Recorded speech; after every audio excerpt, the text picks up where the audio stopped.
значи колегата Иван Нацевски, кој што е навистина вест во оваа работа, и ова беше само дел од западноевропските грбови кои што се надвор од лавот.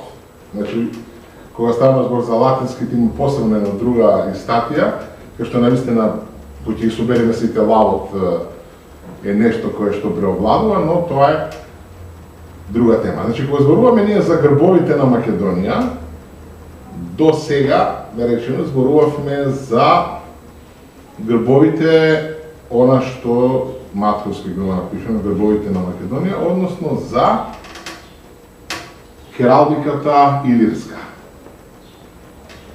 Така. Сега, со текот на времето се откриваат други грбови, првиот беше илирската хералдика, која што спомнато, тоа на Матковски што го пишува, со илирските грбовници, илирскиот грбовник и различните преписи. Вториот дел е она што денеска Иван го покри дел од центата тоа работа, се вони илирските грбовници, нема да навлегуваме во деталите, нели, што е фактички целата таа идеја. Сега, кога зборуваме за хералдиката македонска, или поврзана со Македонија, нас ни доаѓаат уште две теми. Едната тема е грбови на луѓе од Македонија, кои што тие грбови ги имат добиено некаде надвор. И сега се зголемува архивата, како да речам, бројот на грбови од 18 век од Австрија во Виена архивот, каде што се сочувани грантовите на грбовите и каде што пишува од Македонија. Значи, најчесто предпоставката е дека станува збор за луѓе кои што се власи, кои што се од Москополе, или потекно каде што пишува од Москополе, Македонија. Но денеска тоа нема да го покриваме, тоа станува за друг пат. Денеска сакам да одвораме на истака тема која што до сега не беше многу позната. Значи имавме ние некои малецки, како да кажам, податоци тука и таму некаде, кои што полека се покажува, и дојде моментот кога веќе податоците стануваат се повеќе и повеќе, кога веќе ние можеме да донесеме неколку заклучоци. Нешто за кое што денеска сакам да зборувам е, како што вели тука, грбови на охридските архиепископи или на некои од охридските архиепископи. Значи, ќе зборуваме за црковната хералдика. И сега, тука се дадени три различни примери на католичка, православна, да речем и протестантска хералдика. И црковната хералдика е еден посебен подвид од хералдиката, која што е обележана со некои параферналии, значи работи кои што се надвор од грбот, кои што ни покажуваат за што станува збор.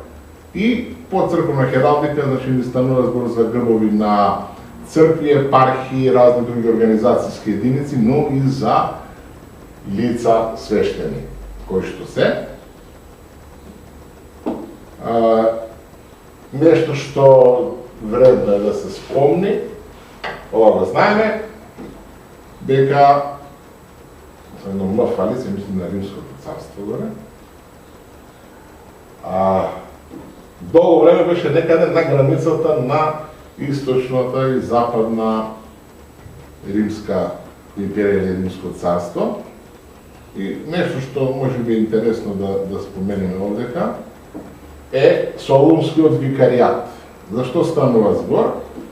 Значи, при поделбата на царството Илирик Ориентал, која што се состоеше од диоцезите Дакија и Македонија, биле отстапени од Грацијан 379 година на Византија. Од друга страна, во тоа време ние папата Дамасий, да видиме поточно речено, римскиот епископ, уште не е папа, но тој е првиот кој што започнува со идејата на папството, дека римскиот епископ, како оној кој што го држи тронот на кој што проповедал светиот апостол Петар и како столица на државата, дека треба да има посебни права. И со губењето на овие територии, тој доаѓа до еден многу дипломатски чин, го назначува Солунскиот епископ а холи за апостолски викар. И да го застапува папата во сите работи, во сите спорови, значи тој е заменик на папата. Викар тоа значи нели заменик за сите спорови на истокот. Кога не може папата да дојде, Солунскиот архиепископ е оној кој што го заменува. И тоа трае се до 8 век, каде што фактички Македонија е со мали промени, за тоа не можеме да навлегуваме цела историјата, за тоа ќе пати многу време, но значи Македонија до 8 век или некаде до 9 век е под влијание на Рим. Силно влијание на Рим. Нема да зборуваме сега за колесувањето на Самуил и така натаму. Тоа не е тема друга. Во основа, значи, грбови потврдени на луѓе од Македонија во Македонија. Значи, она што имаме еден од веројатно најстариите е грбот на скопскиот епископ Петар Богдан, кој што претходно бил епископ Скадарски и роден во Албанија, на границата со Србија, школуваме во Бугарија во тоа време и потоа станува, го наследува престолот, архиепископскиот трон од неговиот вујко. Она што е интересно, во 1657 година архиепископијата Илирикум се преименува во Скопска. Значи неговиот Чичко први не архиепископ и потоа тој настанува. Значи грбот кој што ние имаме тука, емблазонот прецртан е од 1685 година и ако видиме ги има класичните параферналии на католички грб.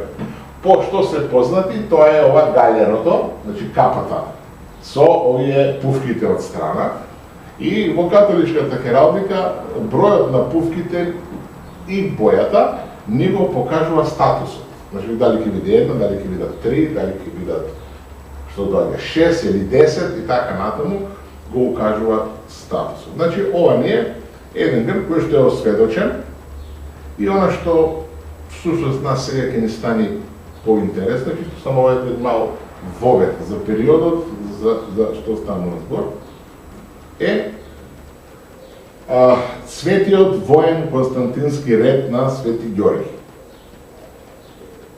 Зашто е тој битен, ќе видиме малку подоцна, значи станува збор за Витешки орден, Витешки ред, кој што според неговата митска приказка е основан од самиот цар Константин и подржан од другите византијски императори, но во основа е од создаден од двајца браќа, од италијанци од албанско потекло, кои што тврдат дека се наследници на византиската фамилија Комнена и на сите останати други.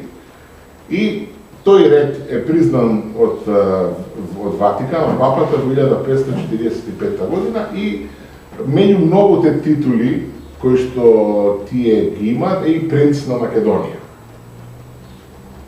Владетел на Епир, многу, постојано го имале контакт во тоа, редене титули многу. Исто како англискиот крал сега, значи имаат бесконечно многу титули, да речеме. Сега, тој е направен како строго католички ред. Тоа е многу битно во целата работа. И гранд мастер, голем мајстор на тој ред е секогаш некој кој што излегува од тоа семејство, наследник. Се до 1697 година, кога последниот тогашен гранд мастер, голем мајстор на редот, ги продава сите своји права на византискиот трон, на принц на Македонија, сите тие работи, заедно со позицијата на гранд мастер на војводата Франческо Ферразе од Парма, што понатаму продолжува со родот, но во Светото Римско царство, значи зборуваме сега за друга држава се случува, така едното е во Парма, Светото Римско царство, се јавуваат многу претенденти кои што велат не е тој во право да го продаде редом, дека јас сум следниот грандмастер. Светиот римски император има своји причини зашто да обезбеди да биде во неговата држава наследникот на тој ред. И сега има неколку, нема да навлегуваме во сите работи, она што за нас интересува е принцот Јоан Рудолфус Катакузенус Ангелус Флавиус Комнен, или така наречен принц Радо, ќе го користиме тука. Што е приказката?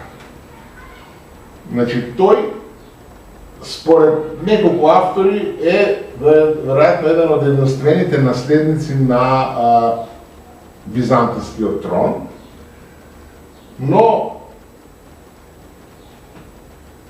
тој е син на Стефан, или Штефан Комнен, кој што е принц на Влашка. Значи, во времето кога Влашка е вазал на Турската империја. И неговиот татко е всушност на тронот, но тој е подоцна убиен од турците, осуден за завера со австриците, како да е, и неговата мајка заедно со него бегаат низ Европа, да први во Русија, како и да е. Значи, тој е претендент. Значи, ако не се случило тој преврат, тој би бил следниот принц на Молдова. Значи, би бил доволно силен фонс хонорум, за да го има тој ред. Но, во секој случај, не е владеачки. Вако, но е признаен од Светиот римски император како голем мајстор на редот.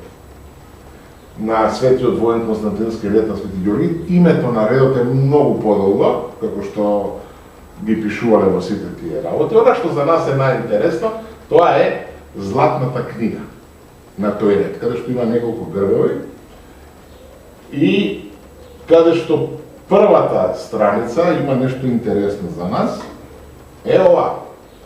Значи, на првата, на корицата е добро и грбот на папата, иако е генерички грб, но на првата страница внатре се наоѓа овој грб.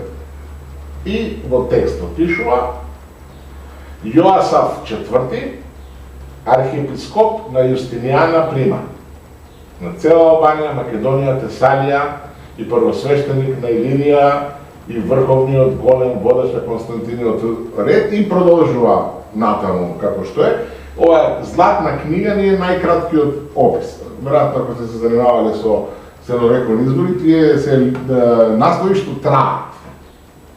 Значи, насловот е цела страна, ќе почне да пишува. Значи, накратко се вика Златната книга на... сега,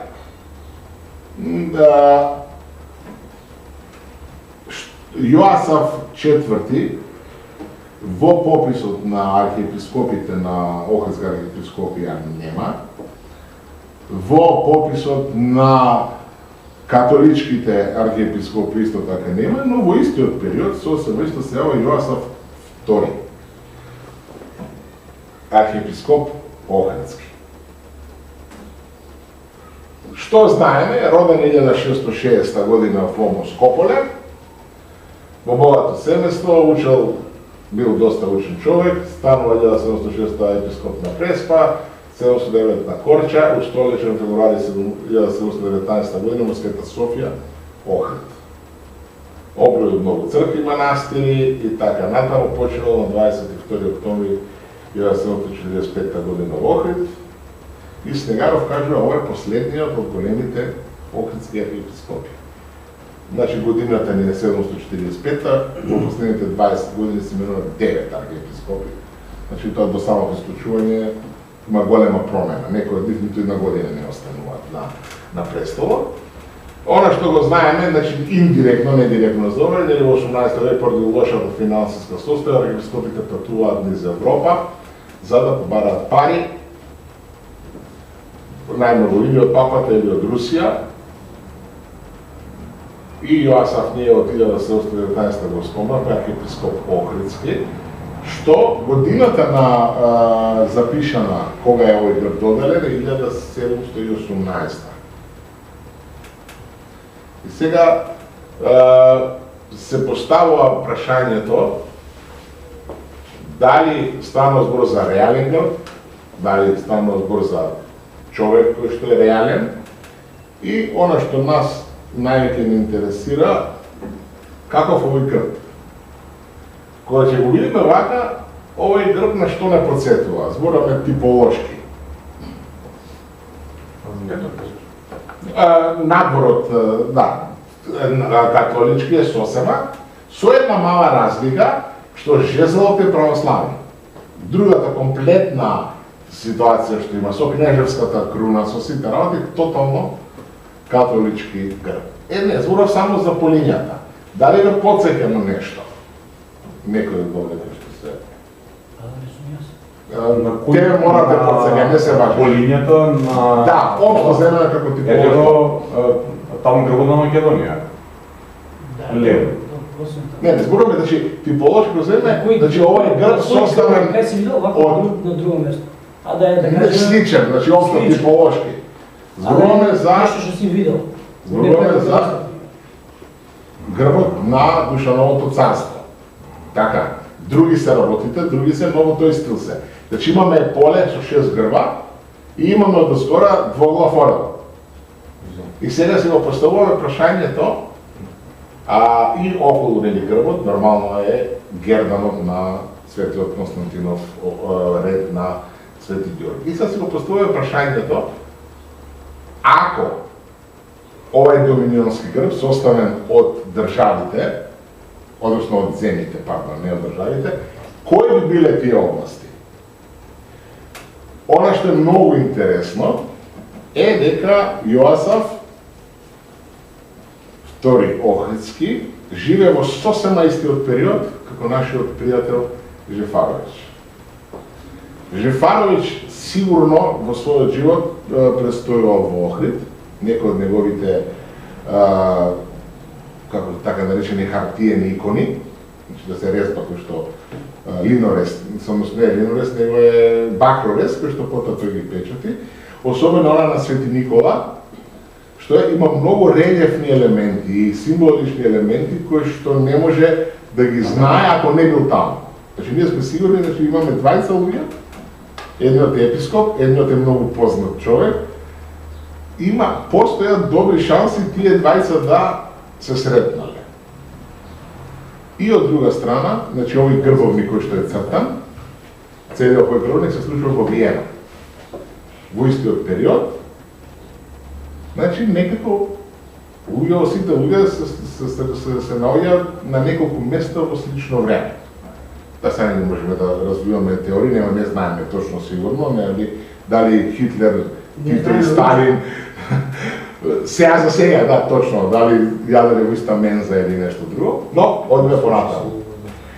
Зошто го спомнуваме? Имаме за грбовите под Дунав, некој прв што ги кажува, тоа се нели земните грбови од стенатографијата на Жефаровиќ. И сега ако направиме некоја споредба, кои би биле овие грбови, според елементите, значи не навлегуваме во целосен блазон, значи тогаш би можеле да бидат. Така. Значи стенатографијата на Витезовиќ, 1741, односно 41 е Жефаровиќ, ова е малце порано. Но Витезовиќ е годината горе утната, но во основа Жефаровиќ е чист препис. Значи имаме, веројатно првиот би била Албанија, во сите тие грбови само еден грб имаме со кула. Тоа евентуално Албанија. Со крст двоен епископски имаме Унгарија. 3 може би Грција, значи зборуваме за најблиската раздалеченост, како да кажеме. Лаот, веројатно Македонија и 6-тото поле, евентуално, тука кога зборува за Романија, не мисли Романија, него станува збор за Рим, односно за Источното Римско царство, односно за Константинопол. Со други зборови. Значи, и грбот на Светата Римска империја. Значи, ова е една предпоставка, не може да знаеме, затоа што ниеден од овие грбови не е точно погоден. што се однесува, да речеме, до боите или до елементите. Првите три грба за Истра не ја спомнавме, и Унгарија и Албанија сите имат елементот е на ритм. Овдека нема ниту еден ритм. Дали се тоа овие земји, би можеле да размислуваме во правец дали овие земји се поврзани, затоа што бил тој Охридски архиепископ, и ако се овие земјите на тој Охридски архиепископ, дали тие се некако поврзани, каде што би имал тој својата юрисдикција, тој ќе го каже, тоа ќе го пишете во коментари, односно на прашањата. Она што е најинтересно е дека, за ова го знаевме претходно. Во Грбовет, руско списание, 1913 година се појавува овој грб. Значи, прилично сличен на претходниот, и сега Фелкерзам, грофот, тврди дека во грчкиот превод на 11-та Јустинова новела има текст кој што го опишува овој грб, кој што е даден на Охридските архиепископи. Тој текст вели вака: повелуваме и дозволуваме да користиш печат, како што е пишано овде, а именно штит поделен на 7 дела, на средината златен штит, представени символ на царската власт. Сега на што е наше заинтересно е што, кога го опишува грбовите, веќе кажува на кого е грбот. Значи, првото е на двете даки, потоа имаме на Панонија, па имаме на Албанија, па имаме на лево црвено поле и на него нацртана коза, грбот на Македонија. Подолу пак десно поле бело со исцртан лав, грбот на Епир. На левиот дел зелено поле на него и така натаму, грбот на Тесалија. Одесно меч, символ на државата и граѓанската власт на цел свет, од лево пастирски жезло, знак на црковната власт, крстот се покраси од диадема, на властелина и на него се наоѓа капа и така натаму. Или ако ги видиме, повторно се вратиме на стематографијата, ако ги видиме овие држави кои што се дадени, представени со грбовите нивни, значи двете даки, тоа би било Романија. Едниот дач е горе, ништо подобно. Втора Панонија, тоа било претежно во Унгарија, но зафаќа делови од Србија и Хрватска. Едниот горе Панонија, ништо подобно. Трето, Горна Албанија, разликата во грбот е само во ова поле. Таму беа тие косите греди, сега има тука 3 брода. Понатаму за Македонија козата, ја кажува Епир е кучето и Тесалија е круната. И понатаму е царската власт со двоглавиот орел. Ако ги споредиме повторно, единствено нешто што би се доближило е Епир. Тука е црн лав, тука е златно куче. Значи, повторно, некако немаме продудирање. Она што е најинтересно, во текстот, кога го пишува Фелзекер, значи 1913 година, вели дека затоа што авторот не знаел дека има грбови постари на Македонија, тој седнал и го измислил грбот на Македонија, коза, тргајки од сличноста на зборот со Ајда. Така. Но, барем 2 примери, ние знаеме од малце порано, дека едниот веќе беше образложен во претходниот говорник, и еве го од 1593 година знамето на Александр Магнус. Што имаме таму? Коза. И може други, значи не навлегуваме тоа. Сега да кажеме дека сепак идејата на Фелкезем дека козата е сосема случајно тука дојдена е нешто кое што нема, веројатно не ги познал сите други тие работи. Сега што се случи кога ги споредиме овие два грба, треба да заклучиме една работа дека значи ова тука не е слика на тој што ја видел од 11-тата новела, односно преводот на грчки, и туку е даден со опис, лево-десно.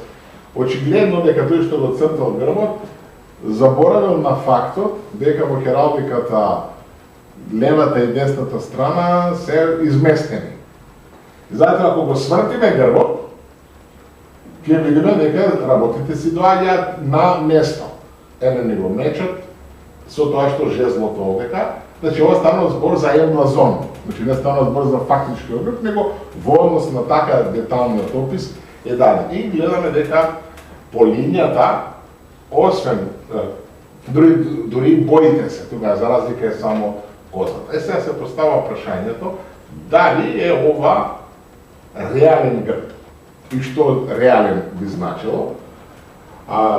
Временските периоди не се подобираат, стилот малце не ни се подобира, затоа што нема како Охридскиот архиепископ да биде поглавар на католички ред. Ако зборуваме сега легално е останато. Сега се постава прашањето дали Раду овој грб навистина го нацртал и му го дадал на Охридскиот архиепископ или не. Повторно ќе речам вашите одговори разјаснувања долу во коментари. Но сега следува нешто што е малце по-близко до реалноста, а тоа е ова. Значи, во музеот во Чезена, во Италија, се наоѓа овој портрет и грбот. Горе, значи во стилот како што се пишува, значи горе повторно зборуваме за сличен период и пишува текстот Атанасиус Мизаки, патриарх Охридски. Годината на сликата е од 1669 година, не се гледа се ово, ќе бараме да ќе нарачаме нека поубава снимка, да видиме малце поквалитно, но што го гледаме не можеме многу да сгрешиме. Станува збор за крст и за жезл кои се православни, што нема што да ги сгрешиме. Митрата е исто така апсолутно православна и сега е грбот. Сега се постава прашањето што грб е ова? Пред да продолжам прашањето, има ли некоја идеја што би можело да биде? Од прва што се вика.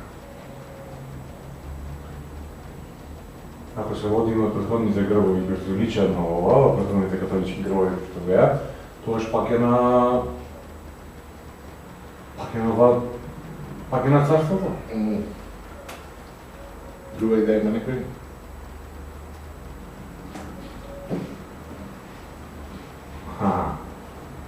Ова е всушност семејниот грб на архиепископот во малце поинаква форма. Значи, грбовите на семејството Музаки е Еленимов, двоглав орел. Горе не знам што е, може да е крупчен, може да е сепак звезда. Значи, од резолуцијата што се гледа во моментот, че ова е сега за себе, кога ќе добиеме поубава слика, ќе го решиме и тој проблем. И ова е грбот на Кастриоти од илирските грбовници, каде што е црн двоглав орел на жолта основа со синклин. Додека златниот на црвената е на Музаки. Сега нема да навлегувам во нивното семено стебло, затоа што се тие семејства кои што се испреплетани.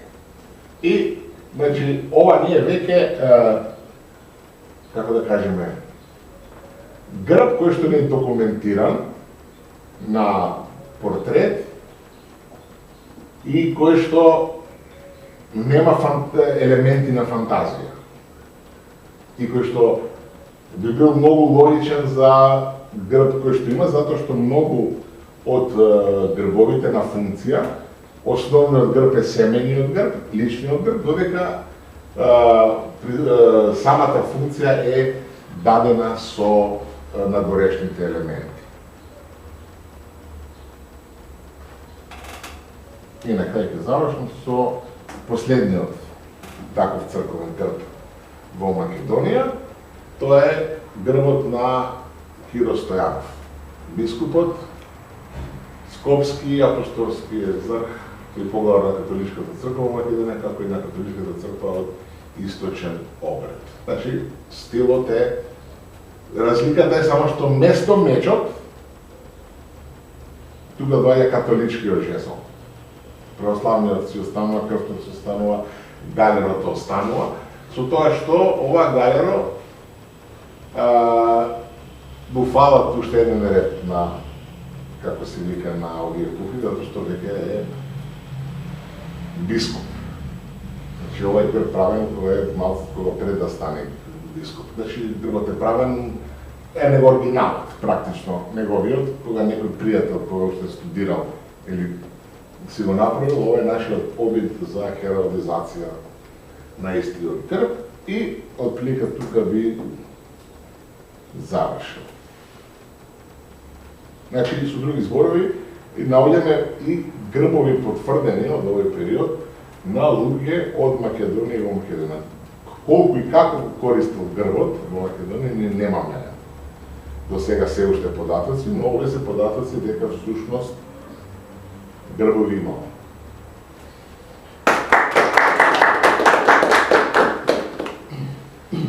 Прашања, коментари, ајде да сам да. По вас, на вашето прашање, што би требало да значи тој грб? Да. По вас што би требало да значи? Ако еден беше на семејство Музаки, а еден на Заодистен, да. Тогаш и тој би требало да е некој Да, фамилиарен? Да. грб, само не го знаеме семејство. Не, на Музаки, тој е човекот Атанас Музаки, тој е неговиот семеен грб. Со тоа што се дефинира веќе како црн, не како на црвена основа. Ама, добро, не лаик сум, стоматолог, извинете. Да. Таа Митра горе. Да. Дали тие фамилиарни грбови смеат да станат така? Ова е неговиот грб на позиција. Службен грб. Така, значи не може, добро сега он е архиепископ, зашто не може да биде не архиепископ. Така му е функцијата. Значи не може да биде Атанаси приватно лице кој што, не знам, купува кола или не знам, влегува во други договори. Идејата на епископ е дека тој потекнува од редот на монасите. Значи не може да е епископ ако не е монах. Значи нема семејство, тука е целосно предаден на Бог и на својата епархија. Не разбираш? Со тоа што, значи, не може неговиот внук, неговиот семејство да ги наследи тие делови од офисот. Значи грбот да, но не може и митрата. Значи митрата не е приватен. Разбираш? И другата композиција. Не сам почеток на вашето предавање, тоа го продало. Како може да го продаде? Не можем или си или не си. Види, сега продаве е најлесното, како се вика, наједноставниот начин да кренеш да кажеш нешто што е многу комплицирано. Еве, сега ќе се навратам на Охридската епископија, како го зборуваме, односно на МПЦ. Или, ние велиме дека Српската православна црква ги откупи, односно за 1200, како да 1200 златници од Византија ги купува македонските епархии. Не ги купува, во смисол да не ги коштат. Така, тоа е всушност правиот термин, да речеме, тоа е обештетување на идни приходи. Така да, значи што е идејата? Било нормално во Европа, така, затоа што за да бидеш ти витез или да бидеш припадник на тоа, ти треба да бидеш од род кој што е веќе, како да го, благородник. Значи, много јасна подела меѓу обични и благородници. Сега, исто како Раду и како станати работи, има многу претенденти на византискиот трон. Значи, луѓе кои што или биле вистински, значи внук на последниот или на некој од другите династии, кој што вели јас сум оној кој што треба да го наследам трон. Така. И кога ќе го наследам еден ден тронот, мене се ми припаѓа. Значи јас ќе бидам император, ќе бидам со сите други титули, со земја, со управа, со сите тие работи. И тие оделе во Европа и го продавале правото. Као ја абдицирам, нема да ги побарувам тие, ќе ти напишам тебе тестамент, ти ќе ги земеш. Значи немаш реално, не предава ништо реално, него зборува кога ќе се ослободиме од турците, место јас ти ги земеш. Тоа е значи право капија. Во привод, така. Купиш пас на месечината. Не. По-реално, да речеме. Сега, не знам. Да речеме. Ајде да речеме. Имам куќа во Солун. Така. Ама тоа е Солун македонски, не грчки Солун. Така. Кога ќе се куќа го ослободиме, Солун од грците, така е моја куќа. Ја не можам да чекам сега. Еве ти од тебе. Чекај ти. Ти потпиши, ти ќе ме компензираш. Што треба и тебе ти влегува сега и после кажам јас сум владетел од тоа. Значи тоа било нешто што било сосема нормално. Нормално. Да, нормално. Имаш пазар, имаш производ. Така. Проблемот е што голем дел од тие го продавале истото на многу луѓе. Тоа дека е во еден двор, па во друг, во трети го продавале. Е сега што се случува, ако сакам да влеземе? Значи, тој го продава тоа право на Баронов, ово што го спомнав од Парма, и тој ги превзема сите, значи, не е само орденот. Значи, он го превзема правото да го наследи престолот до Константинопол, кога тој ќе биде available. Да, јасно. Кога ќе го ослободиме. Така. И сите други работи. И сега, овој што е од Парма, значи не е било кој човек, па станува збор за човек што од висок статус од сите работи, го продолжува редот. Е сега се јавуваат други претенденти кои што викаат не, Вујко ми не можеш да ти го продај, усвои ја го наследувам. Јасно.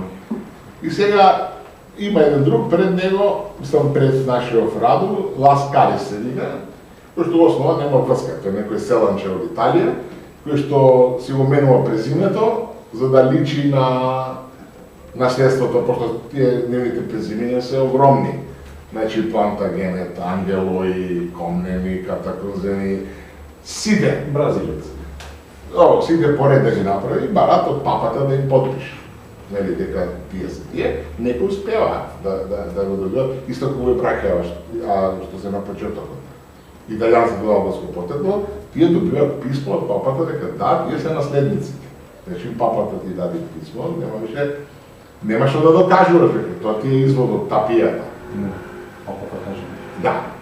И во основа нешто е тако што следи. И сега Раду кога доаѓа Катакрузен, исто така тој, ама тој има супорт од Чарлс Конбештон VII. Кога овој првиот кој што е италијанецов, вели јас сум почнува да не даваат титули, значи што е проблемот тука? Тие даваат титули, даваат грбови на благородниците, но после тоа почнуваат за кеш да даваат. Значи, нови богаташи едно друго, ќе дај мене ќе ми ставиш колку кошта толку. И тогаш веќе настануваат проблеми кога другите што се вистински, каме не може сега како така ти за пари го правиш. Така да после тоа кога доаѓа Марија Терезија и Франц Јозеф, како ќе ме Фрањо Јосип, тие ги поништуваат сите титули кои што и сите грбови кои што ги има дадено Раду Катакрузен. Затоа што се прави? Значи тој е дете на принц.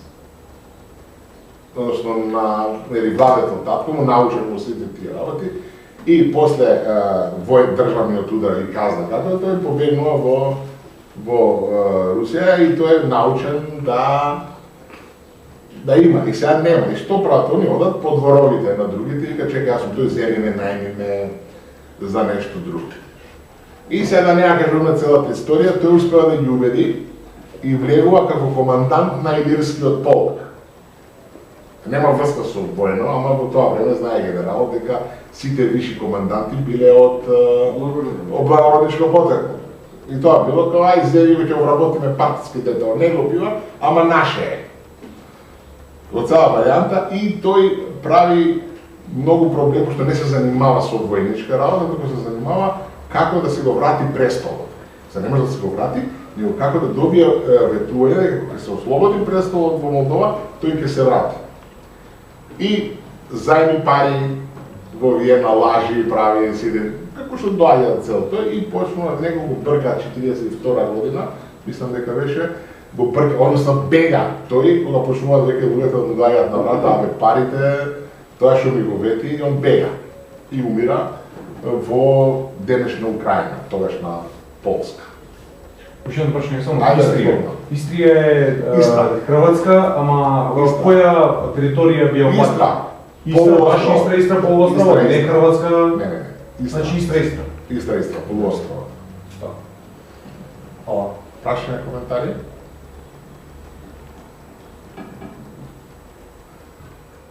Супер, ако нема.